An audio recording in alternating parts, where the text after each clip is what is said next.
todos pela presença.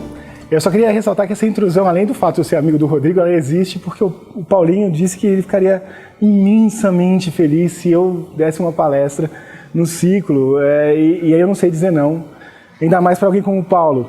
E, em parte, eu me sinto muito honrado em dar essa palestra porque, como o Rodrigo falou, o Paulo Oliveira foi sempre um modelo para mim, mas não foi só isso. Ele tem uma série de efeitos indiretos na minha formação. Quando eu penso na minha formação na graduação e na pós, invariavelmente os modelos que eu tinha e tenho como pesquisadores são quase todos ex-alunos do Paulo. Gente que nem o próprio Rodrigo, o Glauco, o André Freitas da Unicamp, o Tiago, quem estava aqui do Departamento de Ecologia, e o Rafael Raimundo, atualmente professor na Universidade da Paraíba. Quando eu penso na graduação, eu tenho muitas boas recordações dessas pessoas em diferentes momentos, num tempo onde andar de pochete, blusa cavada e chapéu ainda era aceitável. E além deles, tiveram um outro conjunto de pessoas, ex-alunos e alunas do Paulo, que eu interagia constantemente. Talvez não por acaso, o primeiro artigo que eu escrevi na minha vida, que foi junto com o Rodrigo, num trabalhinho da graduação, envolvesse interações entre formigas e plantas. Essas formigas, o gênero Pachycondyla, estão entre as formigas que limpam as sementes dessa árvore que ocorre aqui na Serra do Japi, a Cupania vernalis. O meu mestrado foi sobre interações formigas-plantas, apesar de não ter sido orientado pelo Paulo, mas pelo Trigo, que trabalhava muito próximo do Paulo, envolvia defesa de plantas por formigas. Essas plantas possuem nectários que não estão associados às flores, são nectários extraflorais, atraem formigas às plantas e as formigas acabam por defender a planta de inimigos naturais, como lagartas, por exemplo. E o principal trabalho do meu doutorado envolveu interações entre formigas e plantas, mas na escala da comunidade, como essas interações formavam redes de interação que possuem uma estrutura particular. E esse é o tema da palestra de hoje. Eu vou falar um pouquinho sobre o que nós aprendemos em 15 anos estudando, um pouco mais de 15 anos, na verdade, mas vamos ficar com 15 anos estudando interações entre formigas e plantas no contexto comunitário, em particular, a estrutura dessas interações. E eu gostaria de argumentar nessa palestra que conhecer a história natural dessas interações é fundamental para entender os padrões que nós observamos, esses padrões macroscópicos que nós observamos na escala da comunidade. E história natural é um desses termos que possuem múltiplas definições em biologia, não é mesmo? Eu vou aqui usar a definição do zoólogo Marston Bates, que a ideia de que história natural é o estudo da vida no nível do indivíduo. São o que os animais e as plantas fazem, como eles reagem uns aos outros e ao ambiente, e como eles estão organizados em agrupamentos maiores, como populações e comunidades. E uma rede de interação, uma rede ecológica, nada mais é do que um desses agrupamentos maiores. Aqui, cada ponto representa uma espécie e as linhas representam interações entre indivíduos de espécies diferentes. No caso, formigas visitando e protegendo plantas com nectários extraflorais.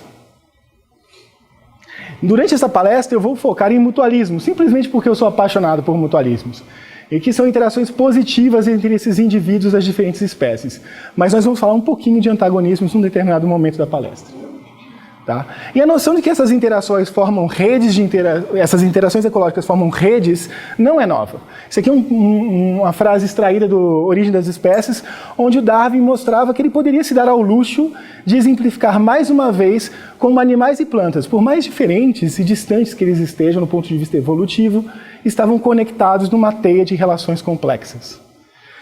Apesar da noção de que interações ecológicas formam redes, essa noção não ser nova, as ferramentas disponíveis para analisar essas redes, elas ganharam um grande avanço nas últimas décadas, em especial por causa da popularização de bases de dados, de processamento computacional e do desenvolvimento de uma teoria unificadora que descreve redes em diferentes ramos da ciência, na física, na sociologia e na biologia.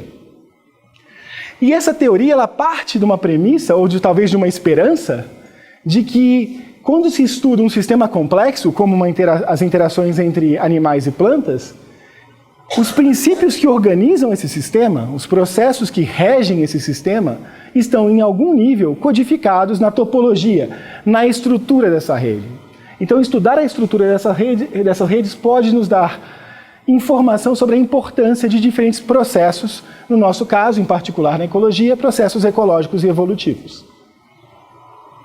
Nessa palestra, primeiro eu vou apresentar um padrão que muito comum em redes mutualistas e que foi proposto como um padrão invariante há um tempo atrás, por caracterizar muitos diferentes tipos de mutualismo. Depois nós vamos ver se as interações formigas-plantas apresentam um padrão similar. Por fim, nós vamos ver os mecanismos, dois potenciais mecanismos, que podem gerar a estrutura observada em interações formigas e plantas. E eu vou terminar com uma breve conclusão relacionada aos resultados aqui apresentados. Então vamos começar vendo padrões invariantes, ou potencialmente invariantes, observados em redes formadas por mutualismos. E quando eu falo mutualismos aqui, eu falo dois mutualismos em particular, que foram os dois mutualismos mais bem estudados desde sempre. As interações entre animais que dispersam sementes e plantas que produzem frutos, basicamente aves nesse caso, então são redes formadas por aves e plantas que produzem frutos carnosos ou frutos com arilo, e interações entre plantas e seus polinizadores animais, em particular insetos, na quase sua totalidade insetos, originalmente. Hoje em dia a gente tem muitos dados, muitas análises feitas com redes de beija-flores, por exemplo. O início do estudo das redes mutualísticas, ele foi guiado por detecção de padrão. Simplesmente explorar qual seria a estrutura das comunidades de espécies interagentes em diferentes locais. E como essas comunidades variam na composição de espécies, nas condições ambientais, nas outras condições bióticas no qual a comunidade se insere, seria natural pensar que em cada local uma rede diferente emergisse, com estruturas distintas, umas em formas de estrela, outra formando grupinhos, outras com aquela cara de cortina, outras aleatórias, e assim por diante. Porém, o padrão observado foi radicalmente diferente. Em diferentes locais, não importa se era polinização ou dispersão de sementes, não importa a composição de espécies, não importa se é zona temperada ou tropical, a mesma estrutura emergia constantemente, recorrentemente. Nós chamamos essa estrutura de aninhamento. E existem várias formas de se descrever e se medir quantitativamente aninhamento. Eu não vou entrar em detalhe nessas formas nessa palestra. Quem tiver interesse, eu teria um enorme prazer em falar sobre isso. Em especial porque eu tive o grande prazer de desenvolver um dos programas que medem aninhamento em colaboração com meu pai. Então eu tenho vários artigos, mas eu tenho 2 artigos com meu pai que envolvem descrever aninhamento. E isso me deixa particularmente feliz. Aninhamento, então, é uma propriedade que você observa em redes ecológicas se a rede possui 3 características. Aqui, então, nós temos uma rede ecológica, no qual os pontos são espécies, e as linhas representam interações entre indivíduos de espécies diferentes, e essas espécies estão ordenadas das espécies com mais conexões, os generalistas, para as espécies com menos conexões, os especialistas. Quando se analisa uma rede aninhada, ela possui um centro de espécies generalistas que interagem entre si, ela possui assimetrias, no qual especialistas interagem com generalistas, e existem poucos especialistas recíprocos, ou seja, interações entre 2 espécies especialistas são raras ou completamente ausentes. Há vários processos que podem gerar aninhamento, mas na época, como eu disse, o trabalho foi essencialmente governado por busca de padrão, detecção de padrão. Hoje nós temos um catálogo de processos que pode gerar aninhamento. Eu vou explicar o mais simples. Aninhamento pode ser simplesmente o resultado da diferença de abundância entre as espécies que compõem a rede. Então vamos usar essa comunidade simplificada com 4 espécies para ilustrar o processo. Nessa comunidade simplificada, vamos imaginar que as interações são governadas por abundância. Isso quer dizer que as interações ocorrem ao acaso no nível do indivíduo. Tudo bem? Os indivíduos interagem ao acaso de animais e plantas, mas as populações mais abundantes interagem mais. Então, por exemplo, não vai ter nada surpreendente de você detectar uma interação entre a ave mais abundante comendo frutos da planta mais abundante. A ave mais abundante, eventualmente, vai consumir frutos da planta rara. E da mesma forma, a ave mais rara vai consumir frutos, ou você vai registrar eventualmente ela consumindo frutos da planta mais abundante. Porém, interações entre espécies raras não devem acontecer frequentemente, devem ser ainda mais raras do que as espécies, na verdade. Tudo bem? Se isso é verdade, a estrutura que será gerada é uma estrutura aninhada, no qual o que nós chamamos de centro de generalistas, na verdade é um centro de espécies abundantes que interagem entre si. As assimetrias são interações entre espécies raras e espécies abundantes, e você quase não vai detectar interações entre espécies raras. Bom, porque elas são raras. Tudo bem? Então o aninhamento pode, em teoria, ser gerado simplesmente por diferenças de abundância de espécie. Então o que nós vamos fazer agora é tentar ver se as redes de interação formadas por formigas e plantas apresentam uma estrutura similar à observada em redes formadas por polinizadores e plantas e por dispersores de sementes e plantas. Tudo bem até aqui? Legal. Então, a pergunta-chave aqui é qual é a estrutura das redes de interação formiga-planta. E aqui, a história natural, definida como característica dos indivíduos que interagem, vai ter um papel fundamental em definir a estrutura dessas redes de interação na escala da comunidade. Então, nós vamos começar a nossa exploração estudando as minhas interações favoritas, depois de frugivoria, as interações entre formigas e plantas, no qual as formigas protegem as plantas contra inimigos naturais.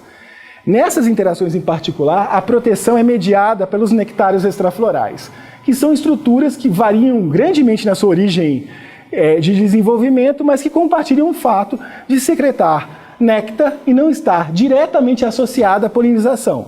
Tudo bem? Às vezes até está na base da flor, mas não está relacionada, não é um recurso que o polinizador irá usar na maior parte dos casos e vai atrair um polinizador.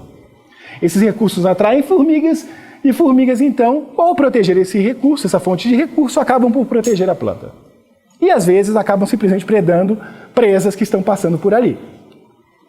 Tá? Esse trabalho foi feito em colaboração com Vitor Rico Grey, um dos grandes colaboradores do Paulo Oliveira, um dos maiores especialistas em ecologia de formigas, em particular de interação formigas e plantas, o John Thompson, um grande especialista na evolução de interações ecológicas, e o meu ex-orientador, Sérgio dos Reis, que é um teórico interessado em problemas muito diversos e gerais em ecologia e evolução. E o que nós fizemos foi analisar os dados que o Vitor tinha para diferentes comunidades de formigas e plantas no México. Tá bom? Essas comunidades são 4 comunidades em ambientes muito diferentes do ponto de vista de fisionomia, de localização, e que apresentavam comunidades com composições de espécies diferentes, tanto de plantas quanto de animais. Em 3 das 4 localidades, as redes observadas apresentam a estrutura aninhada. Elas têm um centro de espécies generalistas, interações entre generalistas e especialistas e poucas interações entre especialistas. Tudo bem? A única comunidade que divergiu do padrão foi em Jalapa, que é uma comunidade particularmente pobre em espécies. E na verdade, ao divergir do padrão animado, ela, na verdade, repetiu o padrão observado para as redes de polinização e dispersão de sementes. De fato, as redes de polinização e dispersão de sementes não são aninhadas quando elas são pobres em espécie. O aninhamento tende a ser mais evidente quando a comunidade é rica em espécies. Então, nós corroboramos a ideia de que o padrão aninhado é um padrão geral e muito comum em mutualismos. Tudo bem? Talvez em variante mutualismos. Mas nós não estávamos estudando interações entre formigas e plantas. Ou melhor, nós estávamos estudando um tipo de interação entre formigas e plantas. E formigas são sensacionais porque, entre outras coisas, elas interagem com plantas de formas muito distintas. Não vou nem falar das interações como predação de semente e na coleta de folhas para alimentar fungos na colônia, tudo bem? Só em pensar em mutualismos, a quantidade de formas com que formigas e plantas interagem é muito distinta. Nós já vamos ver já. Esse trabalho aqui foi feito em colaboração com as mesmas 3 pessoas e nós tivemos a participação do Paulo e do Tiago Iso. O Paulo, todo mundo conhece, é o nome do ciclo de palestras, não é isso? E o Tiago, que é um grande especialista em interações entre formigas e plantas na Amazônia. E grande colaborador e amigo de longa data. E o que nós fizemos foi então olhar para uma diversidade maior de interações formiga-planta.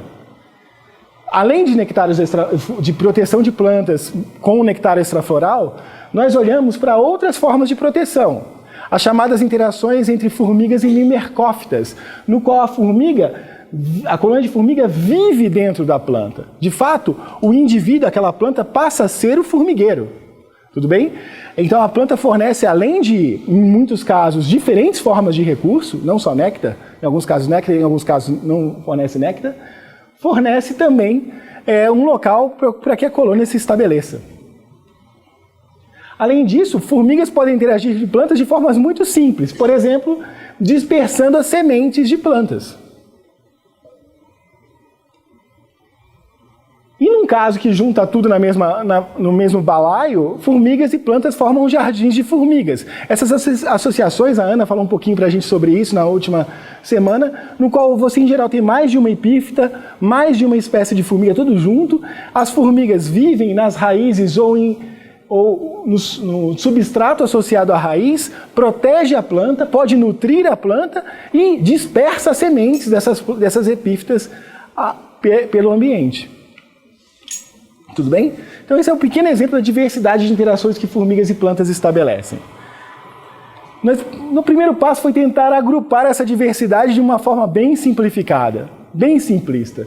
E nós identificamos dois grupos de interações que variam num aspecto fundamental da história natural quando nós pensamos no indivíduo, na planta, ou no indivíduo das formigas, que aqui vai ser a colônia de formigas. Tudo bem? Quando você pensa nesses dois indivíduos interagindo, desculpa, está trocado aqui, essas interações aqui apresentam múltiplos parceiros. Os indivíduos interagem com, uma colônia de formiga interage com múltiplas plantas que produzem néctar extrafloral. Uma planta de néctar extrafloral, no meu mestrado eu estudei que uma planta poderia ter 10 diferentes espécies de formiga ao longo do dia visitando aquela planta. Do outro lado, nós temos interações com poucos parceiros, que são as interações íntimas, no qual a colônia de formiga vai viver somente numa única colônia de formiga, numa única planta, e aquela planta vai ter ao longo da sua existência uma, duas ou pouquíssimas colônias de formiga. Essas interações variam brutalmente, porque o número de eventos de interação é distinto. A importância de cada evento de interação entre indivíduos, não é interação entre espécies, interação entre espécies não existe. Interação entre os indivíduos. Cada evento de interação, o impacto que esses indivíduos têm sobre a sobrevivência e reprodução dos indivíduos interagentes é brutal. De um lado, o impacto é baixo. Esse fruto, sozinho, ele tem um impacto quase irrelevante na aptidão da planta que produziu frutos. Tudo bem? A planta produz milhares de sementes. Tudo bem? E 90% das sementes vai morrer de qualquer jeito. Essa colônia de formiga visitando essa planta tem algum impacto na aptidão da planta, mas não é nem comparável ao impacto que uma mimercófita sofre pela colonização de formigas. Algumas mimercófitas não sobrevivem se não são colonizadas por uma formiga. E no caso mais drástico, a rainha de formiga, ao não colonizar uma mimercófita, tem aptidão zero. Ela não vai ser capaz de gerar uma colônia. Tudo bem? Para as espécies mais especializadas. Tudo bem até aqui, pessoal? Legal. Né? Então, nesse caso em particular, o evento de interação, nas interações mimercófitas e plantas, tem um efeito muito forte sobre a aptidão. E foi-se associado que esse efeito forte sobre a aptidão tem consequências evolutivas, no qual, como tanto plantas e formigas dependem muito de que a interação seja muito bem sucedida, o processo de seleção natural deveria favorecer a emergência de especialização recíproca. Ora, especialização recíproca é o que não pode ocorrer, ou deve ocorrer em baixa frequência numa rede aninhada.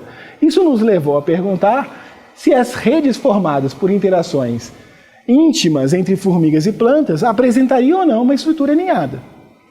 Né? Então, nossa variável explanatória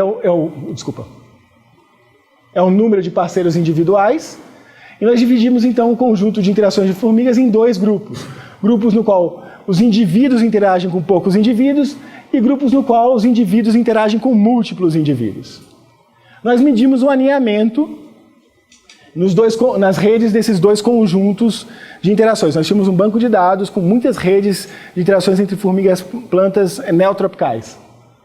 Esse índice, quanto maior esse valor, mais aninhada a rede é. Notem que as redes formadas por interações entre múltiplos parceiros apresentam um grau de aninhamento maior do que as redes formadas por mutualismos íntimos. Tudo bem até aqui? Legal. E, de fato, a estrutura das redes é completamente distinta. As redes observadas em mutualismos íntimos são redes modulares, no qual você identifica sub-redes completamente isoladas de interações entre formigas e plantas. Tudo bem? Radicalmente distinto da estrutura em forma de cortina que você observa numa rede aninhada. Nós, então, medimos o número de sub-redes isoladas que essas redes de interação tinham. E, de novo, a estrutura foi radicalmente distinta. As redes de interações formiga-planta, em geral, são formadas por um único grupo, e aqui tem um intervalo de confiança, no qual, volta e meia, você encontra 2 ou 3 grupos de espécies interagentes. As redes de mutualismos íntimos, muito mais pobres em espécies, apresentavam um grande número de sub-redes isoladas. Mas eu escolhi um aspecto da história natural e montei um argumento em cima dele, não é mesmo? Eu falei, olha, o que governa essa diferença estrutural é a diferença no número de interações que os indivíduos estabelecem. Mas essas interações variam em um montão de outras características. Por exemplo, nos benefícios que as formigas têm ao interagirem com as plantas. Porém, ao longo dos últimos 12 anos, nós aumentamos a quantidade de evidência em favor do papel do número de parceiros individuais em estruturar as comunidades, estruturar as redes de interação na escala da comunidade. Por exemplo, quando você compara mutualismos marinhos, caracterizados por poucas interações, como as interações entre anêmonas e peixe-palhaços, com mutualismos caracterizados por múltiplos parceiros, como as interações de limpeza por peixes e camarões em recifes de coral, nós observamos exatamente o mesmo padrão. Aqui, redes isoladas, altamente modulares. Aqui, redes com uma estrutura aninhada, formada por um centro de espécies generalistas e uma periferia de espécies com poucas interações. Quando nós olhamos para sistemas de polinização, o mesmo padrão se observa. A maior parte dos sistemas de polinização apresenta uma estrutura aninhada, a não ser que sejam sistemas de polinização baseados em parasitismo floral, no qual o polinizador ovipõe na flor, como no caso das vespas do figo, das mariposas que visitam a yucca e de uma série de outros grupos de lepidóptero, esse aqui é do Japão, que visita e usa flores como sítio de oviposição e poliniza essas flores durante o processo. Tudo bem? Aqui, novamente, as redes se tornam altamente modulares, formadas por esses grupos isolados de espécies. De fato, esse padrão é tão geral que não é restrito a mutualismos. Em antagonismos, em interações como herbívoros e plantas, predadores e presas, nós observamos o mesmo padrão recorrente. Se você estuda interações predador-presa, no qual um predador precisa matar uma presa a cada X dias para continuar vivo, ou seja, ao longo da vida, esse predador vai interagir com múltiplas presas, a presa só vai interagir com um predador, você tem uma estrutura aninhada. Em interações no qual o animal que forrageia usa um único indivíduo, como, por exemplo, besouros que brocam sementes e passam a fase larval inteira se alimentando numa única ou em pouquíssimas sementes, todas filhas da mãe, a estrutura é altamente modular, formada por essas sub-redes isoladas. A estrutura modular, ela pode ser gerada por uma grande disparidade de traços entre as espécies que interagem, isso do ponto de vista ecológico, né, como você monta a comunidade, que pode refletir uma história evolutiva de coadaptações. Essa foi uma ideia a ideia de que coadaptações poderiam gerar padrões comunitários é uma ideia pioneira do Carlinhos Fonseca e da Gislaine Ganadi, atualmente professores em Natal. Em 1996, um artigo que profundamente influenciou a minha carreira. Mas mas qual é a origem da estrutura aninhada? Nós vamos explorar essa questão na última parte dessa apresentação, onde nós vamos, em particular, olhar para o papel das diferenças de abundância entre as espécies e da história natural das formigas em moldar essa estrutura aninhada. Aqui eu estou tratando das diferenças de abundância não como um traço de história natural, não porque a abundância não é uma característica de cada espécie. Bom, ela não é uma característica do indivíduo por definição, ela é uma característica da espécie. Mas também porque as distribuições de abundância, elas são comuns a diferentes comunidades ecológicas, não é mesmo? De tal forma que a identidade de quem compõe aquela distribuição talvez não seja importante. E quando eu falo de história natural, eu vou falar de características que os indivíduos das diferentes espécies interagentes possuem. Esse trabalho, são 2 artigos, eles foram desenvolvidos e liderados pelo Wesley Dattilo. Esse foi o mestrado do Wesley. O Wesley foi orientado do Tiago Izzo e meu co-orientado durante o seu mestrado.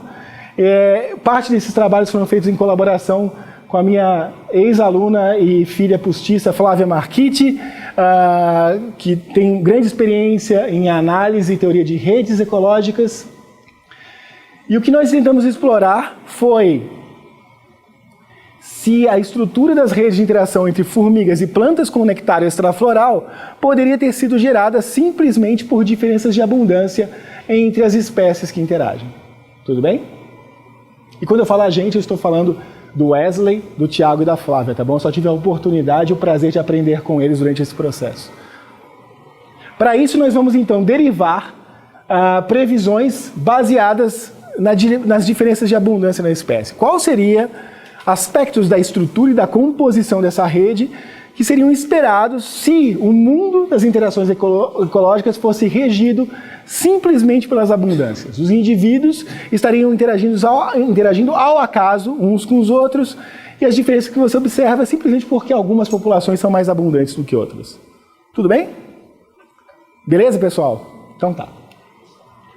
Então a nossa primeira previsão é bem simples. Quando você pensa numa comunidade ecológica, e aqui nós temos cada símbolo desse representa um indivíduo e as cores e espécies diferentes, um aspecto fundamental das comunidades ecológicas é que elas variam em composição. Tudo bem? A composição de espécies varia. Mas o que é mais surpreendente é que apesar, como eu já falei, apesar das comunidades variarem em composição, as distribuições de abundância de espécies apresentam características similares em diferentes comunidades. Detalhes quantitativos dessa distribuição, obviamente, mudam, dependendo da amostragem e da propriedade de cada comunidade. Mas, de uma forma geral, se você ordena as espécies da mais abundante para a menos abundante, e aqui você desenhar a abundância relativa, você observa essa distribuição que algumas pessoas chamam de J invertido, no qual poucas espécies são muito abundantes e existe uma cauda de espécies raras. A maior parte das espécies são raras. Ora, se não importando a composição de espécies, as distribuições de abundância são sempre parecidas, ou pelo menos compartilham alguma característica, então eu deveria esperar que redes geradas por distribuições de abundância fossem similares em diferentes locais. De fato, é por isso, esse foi um dos motivos de que as diferenças de abundância foram propostas como uma explicação para um padrão que era observado em polinização planta, dispersão de sementes e interações entre formigas e plantas. Porque as diferenças de abundância são é um padrão tão geral, a distribuição de abundância de espécies, que ela não se refere a nenhum grupo em particular. Pelo menos não nos seus aspectos qualitativos. Tudo bem? Então, nossa primeira previsão é que as estruturas das redes seriam similares, de redes de formiga-planta ao longo do espaço. Tá? Aí o Wesley foi lá para a Amazônia, na Fazenda São Nicolau, no Mato Grosso, aqui, e ele montou o seguinte sistema de amostragem. Aqui nós temos 2 transectos, cada um com 6 pontos, cada transecto tem 5 quilômetros, e eles estão distantes uns do outro por 1 quilômetro, e cada pontinho desse tem 250 metros por 25 metros, tá bom? A sorte é que plantas não se movem muito ao longo da vida, e formigas também não. Isso favorece a amostragem ao longo de diferentes réplicas ao longo do espaço. E para cada ponto desse, nós construímos uma rede de interação entre formigas e plantas com néctar extrafloral. Para isso, o Wesley foi lá e registrou todas as plantas que tinham néctar extrafloral dentro do espaço que ele estava mostrando. E olhou as formigas que estavam nessas plantas. Tudo bem? Então nós vamos ter 12 redes. Aqui eu desenhei, na verdade nós desenhamos, e eu roubei de um artigo, 4 dessas redes. Eu estou desenhando essas redes como matrizes porque fica mais fácil de ilustrar o padrão. Aqui nós temos nas linhas e nas colunas as espécies que interagem. Os pontos cinzas representam interações e os pontos pretos representam interações entre as espécies centrais. Tudo bem? Notem que essas matrizes de interação variam nas suas dimensões. Tudo bem? Umas são mais gordinhas, outras mais compridinhas. Mas todas elas têm o mesmo aspecto geral. Essa espécie interage com muitas espécies, aí você tem uma espécie com menos e assim por diante, até que você tem uma cauda de espécies com poucas interações. Da mesma forma, essa espécie que está na coluna interage com muitas espécies, essa outra com menos, e aí você tem uma cauda de espécies com poucas interações. Ou seja, essas matrizes eram alinhadas, essas redes de interação eram alinhadas nos diferentes locais. De fato, todas as 12 redes amostradas apresentavam um grau de alinhamento que nós chamamos significativo, maior do que o esperado por um referencial teórico que supõe interações entre espécies ocorrendo de forma aleatória, no nível da espécie. Tá? Então, nós corroboramos uma previsão derivada do efeito das diferenças de abundância em moldar redes ecológicas, mas é uma previsão fraca. Ela é fraca porque, em primeiro lugar, ela se baseia na ausência de diferença, né? E vários processos podem gerar um padrão de ausência de diferença. De fato, nenhum processo gera ausência de diferença, não é mesmo? Então, eu não preciso nem de um processo para tal. Então, fica difícil separar. Tudo bem? Mas era importante mostrar que as redes eram alinhadas e esse alinhamento estava estruturado no espaço.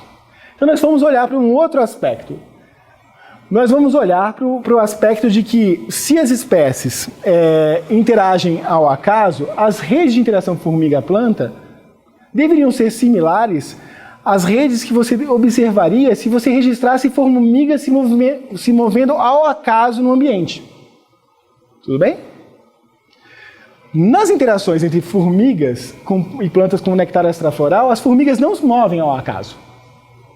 Porque o néctar extrafloral pode atrair as formigas à planta, e mesmo que não atraia, uma vez localizado, as formigas recrutam, ou seja, atraem outras operárias do ninho, e essas operárias usam a planta, e você aumenta a densidade de formigas naquela planta. Mas formigas andam na folhagem, não importa se tem néctar extrafloral ou não.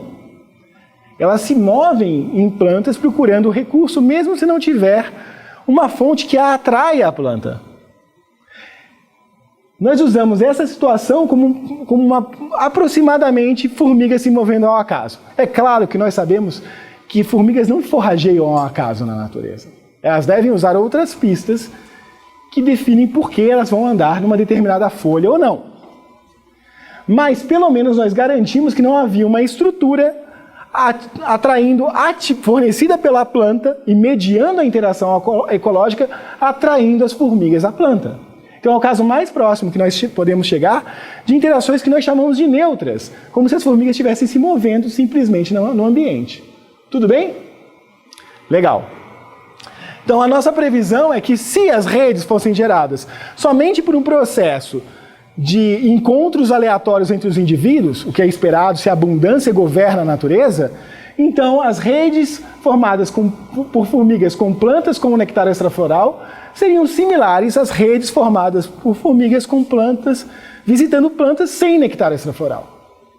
Simplesmente mostrando a planta que estava na folhinha naquele momento que você passou.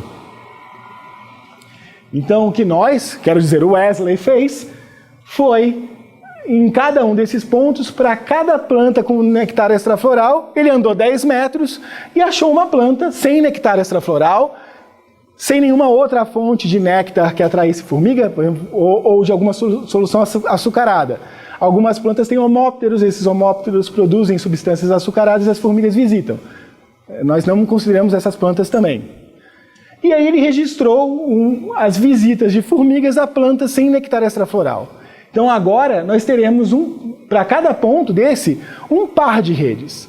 Uma rede entre plantas com nectar extrafloral e formigas, e uma rede entre plantas sem nectar extrafloral e formigas. E essa segunda rede nós vamos chamar de neutra, passando da premissa que não existe nada de especial atraindo consistentemente essas formigas àquelas plantas. Tudo bem? Legal. Aqui nós temos os dois grupos, plantas com nectar extrafloral, plantas sem nectar extrafloral, e aqui nós temos uma medida de aninhamento, controlada para a diferença na riqueza de espécies entre os dois conjuntos. E em cada linha dessa representa um contraste, ou seja, a diferença no aninhamento das duas redes num dado ponto de amostragem. Tudo bem? Notem que a maior parte das linhas apresenta uma tendência de aumentar em plantas com nectar extrafloral. De fato, você tem somente 3 das 12 linhas tem inclinação na direção oposta, e quando você analisa, o sinal é positivo, sugerindo que redes com nectar extrafloral são mais aninhadas do que redes de visitação a plantas sem nectar extrafloral por formigas. Ou seja, essas redes são diferentes em relação ao grau de aninhamento, e nós não corroboramos a ideia de que o padrão aninhado é similar ao esperado por encontros aleatórios entre indivíduos de formigas e plantas. As interações entre plantas com nectar extrafloral e formigas apresentam um grau de aninhamento maior. Agora nós vamos olhar para um último conjunto de previsões associadas à abundância. E para isso nós vamos usar a teoria que foi desenvolvida para descrever como as comunidades ecológicas seriam se as diferenças de abundância fosse o único, ou pelo menos o fator fundamental, regendo os padrões comunitários. O nome dessa teoria é teoria neutra. E ela parte da ideia fundamental de que quando você olha para um indivíduo, ele tem 2 probabilidades importantes: morrer e se reproduzir. Tá bom? E sobre a ótica, quando nós pensamos na teoria neutra, a suposição aqui é que não há diferenças entre os indivíduos das diferentes espécies em relação a essas probabilidades. Em outras palavras, esses indivíduos são equivalentes do ponto de vista demográfico. Tá bom? Tudo bem? Legal. Então nós estamos matando todos os aspectos da biologia, a não ser o fato de que indivíduos nascem e morrem. Nesse mundo neutro, tem 3 processos que governam a diversidade. Especiação, que eu vou ignorar nessa palestra, porque eu estou trabalhando num tempo ecológico bem curtinho, e outros 2 processos. O primeiro processo é estocasticidade.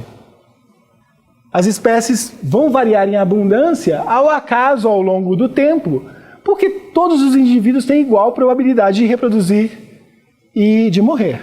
Isso vai gerar uma flutuação que é chamada de deriva ecológica em relação direta com a deriva observada em genética de populações. É a roubada da genética de populações. Tá? Então aqui nós temos 2 simulações, aqui está o tempo, aqui está a densidade de 5 espécies marcadas por cores diferentes. Notem que a distribuição final de abundâncias é bem diferente entre essas 2 comunidades, simplesmente ao acaso. Tudo bem? O segundo processo importante é migração. A migração de indivíduos de um sítio para o outro recupera populações que se extinguiriam simplesmente porque elas tiveram azar ao longo do tempo. Tudo bem? Legal. Quando você combina deriva ecológica e migração, o padrão esperado, existe um padrão esperado para como a composição de espécies varia ao longo do espaço. Aqui no eixo X nós temos a distância em quilômetros entre 2 comunidades que você amostrou, tudo bem? No eixo Y nós temos uma medida de quão diferentes essas comunidades são. Se a composição de espécies é governada pela abundância das espécies e não existe nenhum outro processo a não ser essa flutuação aleatória da abundância ao longo do tempo e a migração de indivíduos de um local para o outro, a diferença entre comunidades deve aumentar linearmente com a distância entre essas comunidades. Distância geográfica entre essas comunidades, tá bom?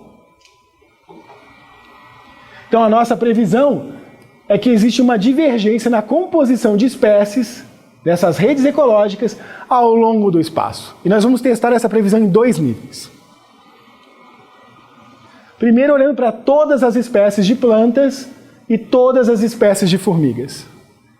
Aqui nós temos no eixo X a distância em metros, no eixo Y essa medida de diferença na composição de espécies, e cada ponto desse representa uma comparação par a par entre 2 pontos amostrais para as redes de interação entre plantas com néctar extrafloral e formigas. Então nós temos 77 pontos aqui. Notem que nos 2 casos, aqui é mais evidente para as formigas do que para as plantas, existe um aumento aproximadamente linear na divergência na composição de espécies ao longo do espaço. Então a composição de espécies de formiga varia no espaço de acordo com um predito por uma dinâmica essencialmente governada por diferenças de abundância entre as espécies. Agora nós vamos olhar para um outro aspecto, para o centro da rede. Para isso nós definimos o centro da rede de uma forma muito simples.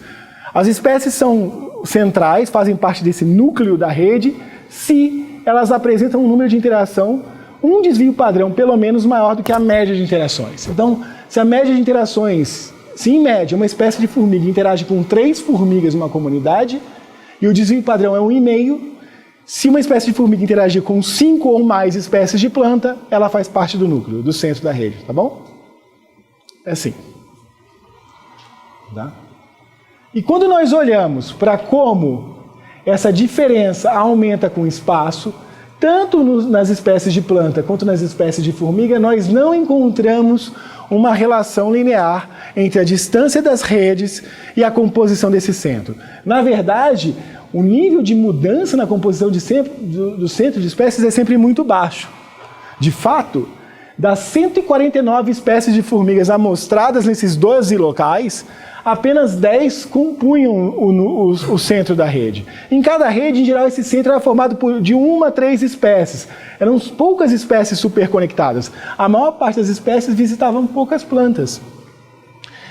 Mas assim, esse centro era tão estável que 3 espécies de 149 compunham o centro em quase 60% das redes. Tá bom? Essas 3 espécies eram espécies do gênero Azteca, Brachymyrmex e Crematogaster. Essas espécies têm características que estão associadas ao uso de recursos açucarados. Eu já vou chegar lá mais para frente. Então nós não corroboramos a previsão de que a divergência na composição aumentaria ao longo do espaço para as espécies centrais dessas redes de interação. Tá bom? E por que essas espécies são estáveis como composição do centro? Elas ou são espécies muito agressivas, como a Azteca, que ela está mordendo a mão de um formigólogo, não dá para ver, mas aqui tem uma mão. Ou são espécies incrivelmente eficientes em recrutar. Uma vez que elas acham um recurso, elas convocam as outras operárias e logo tomam o recurso. Muitas dessas espécies também possuem características que talvez sejam adaptações associadas ao uso de recurso em forma líquida. Por exemplo, indivíduos passam solução açucarada da mandíbula de um para o outro. Isso aumenta a eficiência de forrageio da colônia.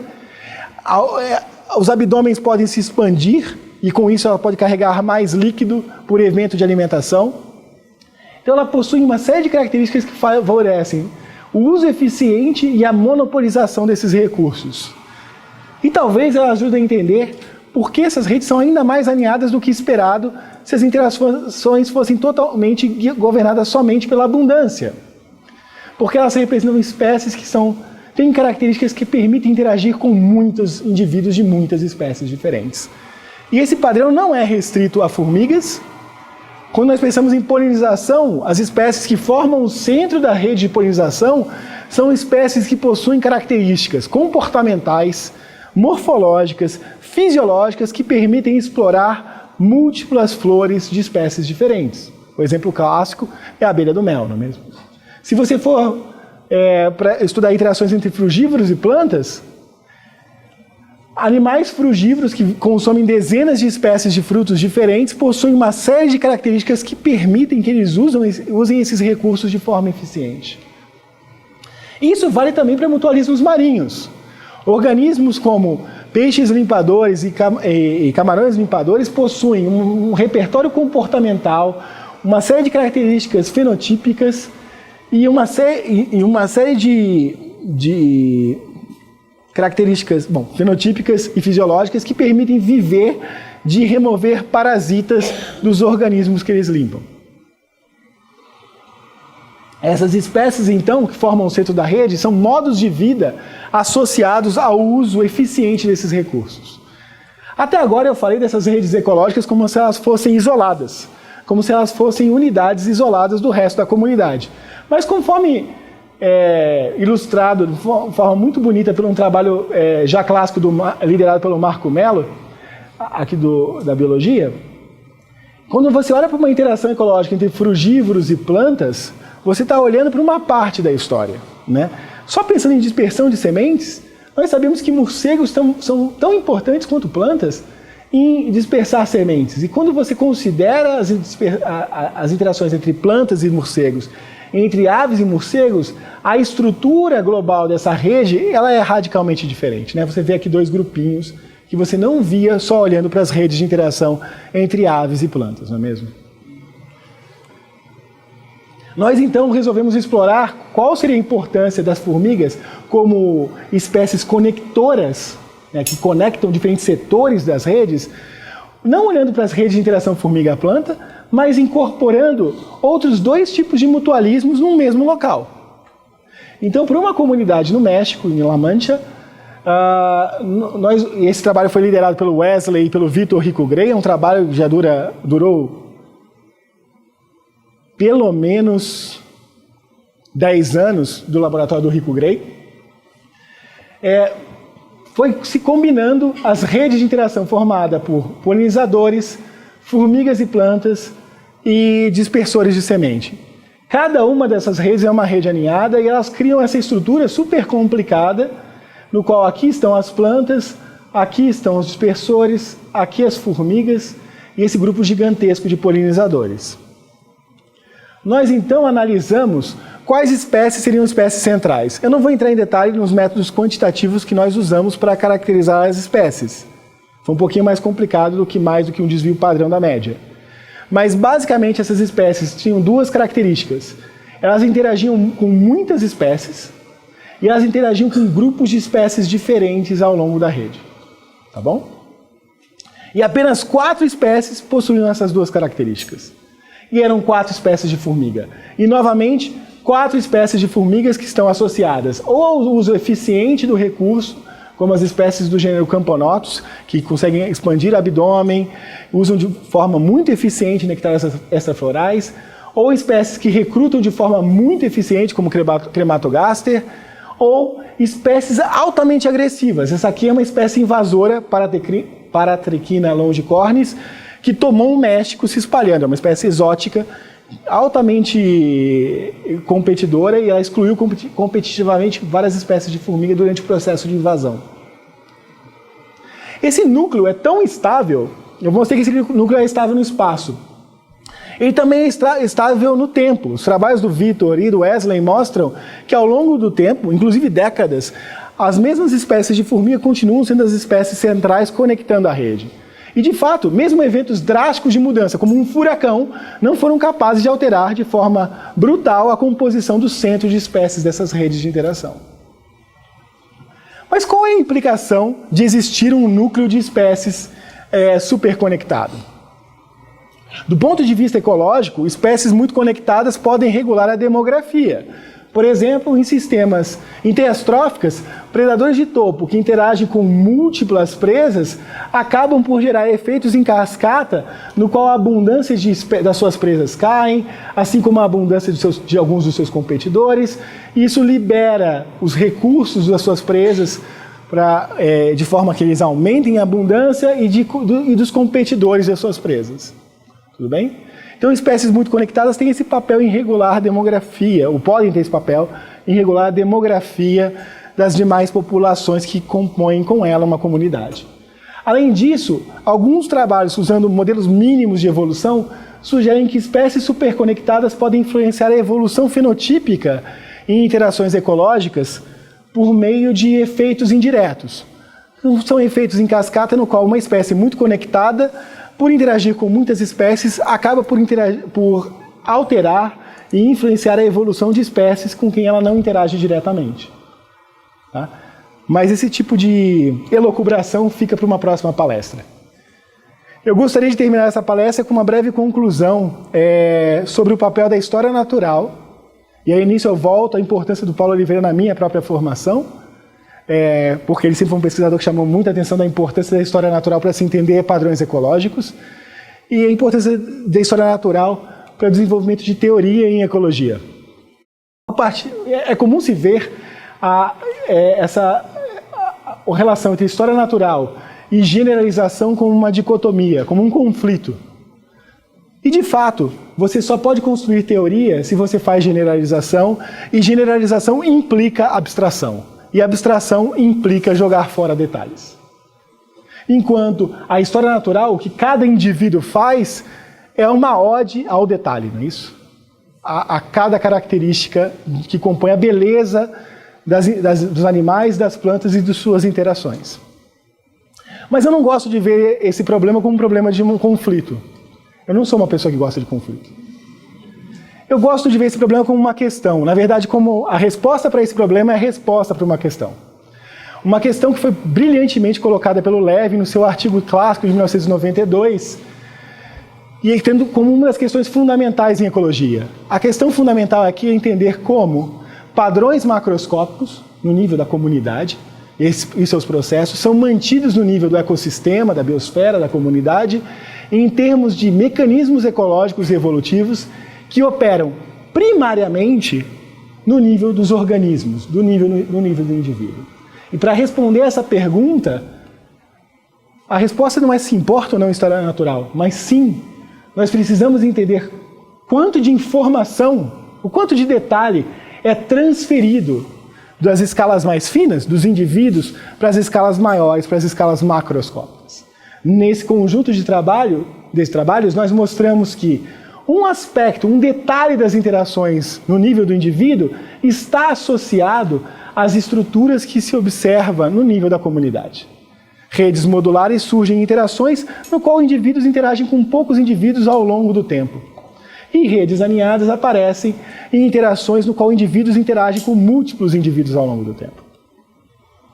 Nós vimos também que a estrutura dessas redes não é reproduzida simplesmente por diferenças em abundância. Isso sugere que outras características, talvez características dos indivíduos das diferentes espécies, estejam influenciando no aumento do aninhamento. Por exemplo, aquelas espécies centrais superconectadas, elas são mais conectadas, e elas são de fato, do que o esperado pela abundância delas. Então as características que as tornam centrais talvez ajudem a construir uma rede ainda mais aninhada. Elas formam uma cola ainda maior, ligando diferentes setores da rede de interação. E por fim, nós vimos que a história natural das formigas e de como elas se especializaram em interagir com plantas com nectar extrafloral, define quais são as espécies centrais de formigas nessas redes de interação. Então, nós precisamos entender dos aspectos dessas características para entender a estrutura dos indivíduos, para entender a estrutura observada no nível da comunidade. Eu queria terminar essa palestra fazendo alguns agradecimentos ao Paulo Oliveira por absolutamente tudo, ao Wesley e ao Tiago por essa parceria que já dura bastante tempo e por me ajudarem ao longo dessas últimas 2 semanas em trabalhar nessa apresentação para que ela se tornasse no mínimo apresentável, ao meu laboratório e à Universidade de São Paulo, aos colaboradores, alguns dos colaboradores que lideraram, participaram de parte desses estudos aqui apresentados, e a todos os cientistas que eu tive a honra de colaborar ao longo da minha carreira, e as agências financiadoras que mantêm meu laboratório funcionando. Muito obrigado a todos, e quem quiser, todos os artigos citados aqui, os PDFs são disponíveis nesse endereço. Muito obrigado.